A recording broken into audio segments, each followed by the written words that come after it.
Yes bwana, inakuaje? Karibu sana kwa wewe ambaye kwanza unaitazama channel ya PM Online kubwa zaidi. Ni kuambie tu kwamba usiache kuweza kusubscribe, lakini pia kugusa hiyo alama kengele na uwe mtongo kwanza kuweza kupokea taarifa mbalimbali za kimichezo, lakini pia burudani kipindi tu ambapo zinatokea. Dakika 45 za kipindi cha kwanza zimekamilika katika dimba la Benjamin William Mkapa, ambapo wananchi Yanga wapo ugenini dhidi ya klabu ya Dar es Salaam Africa, dhidi ya klabu ya Azam FC. Watu ambao wamekuwa wakiwapelekea fuaya kweli. Dakika 45 ambazo nimezitazama kwa upande wangu, nimeona mambo mengi kweli. Kwanza, in performance wise, Azam wameza kuzitawala dakika 45 za kipindi cha kwanza kwa kiwango kikubwa mno, wakitengeneza nafasi kadhaa, nafasi ambazo wangeza kuongeza umakini, basi tungeweza kuzungumza mengine. Nafasi ya kwanza kabisa ilikuwa ni ya Bakari Nondo Mwamnyeto kuweza kuchomesha na nafasi kwenda na mpira kwenda kwa Faisal Salum Feitoto, lakini ndio hivyo, hesabu hazikwenda vizuri kati yake pamoja na Isra Patrick Mwenda, kisha mpira ukaenda nje. Lakini nafasi ya pili, nafasi ambayo amepokea Kev kutoka kwa mchezaji wa Azam FC ambaye ameweza kupiga Kev na kwenda kwa Zidane Sereri, lakini wakati ambao anataka kuitan na kuingiza katikati kama vipas, ikaja kukutana na mikono ya Djigui Diarra ambaye amehakikisha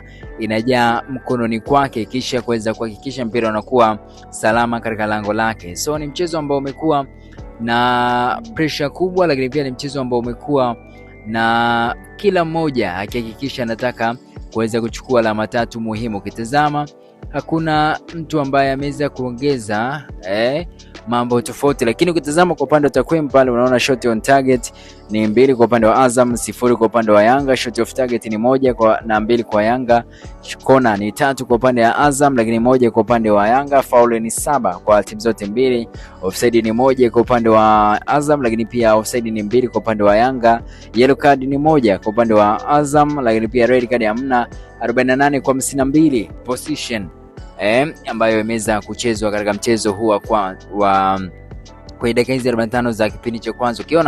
Unaona kabisa Azam kuna namna kabisa wameweza kuadhibiti vizuri Yanga. Hawajapiga shot on target hata moja kwa dakika 45 za kipindi cha kwanza. Yaani Pedro Goncalves ana safari ngumu sana na hii timu yake ambayo imekuwa ikimaliza kipindi kizima pasina kupiga shot on target hata moja. Sijui ni kitu gani ambacho kimepelekea yote haya kuweza kutokea, lakini kuna namna mambo yanakuwa ni mazito kweli kwa upande wa Yanga. Yaani inashindwa kuweza kuhakikisha inatengeneza nafasi ambazo zinaeleweka, lakini pia inashindwa kuweza kuonyesha ni kwa namna gani timu inapaswa kuweza kutengeneza nafasi kwa wingi. Yaani shot on target ni 2-0 kweli. Yaani timu gani? Yaani kuna namna hadi sasa Pedro ameshindwa kuweza kudhibitisha ukubwa wa Yanga kwenye michezo yote mikubwa. Yaani hawezi kumaliza mchezo mkubwa una shot on target hata moja, alafu bado tuendelee kukusujudu kama ni kocha mkuu, ni kocha mwenye mipango. Kuna namna kama anashindwa kuweza kutengeneza mipango ambayo inaonekana wazi katika kuhakikisha timu inaendelea kutengeneza nafasi, lakini pia inakuwa ina uwezo wa kufungua safu ngumu za ushambuliaji. Yaani haiwezekani timu inamaliza dakika 45 zote kijana, uwezi kumaliza kabisa dakika zote pasina kutengeneza shot on target moja. Timu inacheza inaishia nyuma tu, kwa hamna nafasi ambayo inakuwa inaonyesha uhatari wowote kwenye lango la timu pinzani. Inabidi timu iweze kuangalia ni kwa namna gani ambavyo watu wanaweza kutengeneza nafasi nzuri, lakini kuna nukuu pia nimeziona.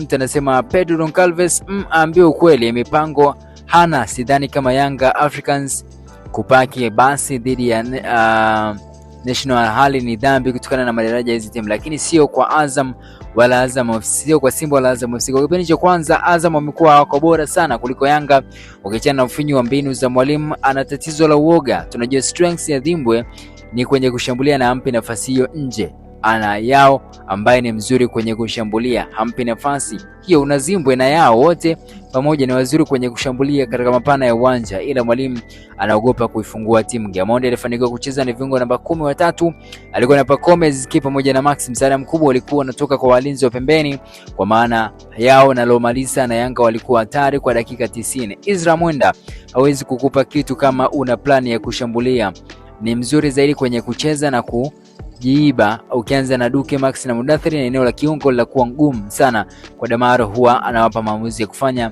Duke na Mudathiri wakiwa na mipira, hasa wakicheza juu yake. Utaona timu ikiwa na utulivu.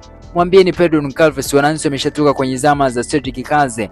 Yangalia roho mkononi. Simba hawakubahatisha ule mpira mzuri dhidi ya Yanga ambayo haikuwa hatari kwa dakika zote 90. So kuna namna, yani watu wanashindwa kuweza kuiona Yanga ile ambayo imekuwa na uhatari wa kuhakikisha timu inapata ushindi, yani wamejifunga, yani yes, yani inabidi huyu kocha afanye namna, yani huwezi kuwa na mtu kama Depu alafu bado anakuwa hana uhatari wote. Inabidi kocha angalie plani ya kuja nayo kipindi cha pili ili kuhakikisha timu inafunguka, lakini pia unapata ushindi kwenye dakika hizi ambazo zimeweza kusalia. Nje na hapo, Yanga imekuwa haina kiwango bora kwenye dakika 90, lakini pia hata kwenye michezo mingine yote.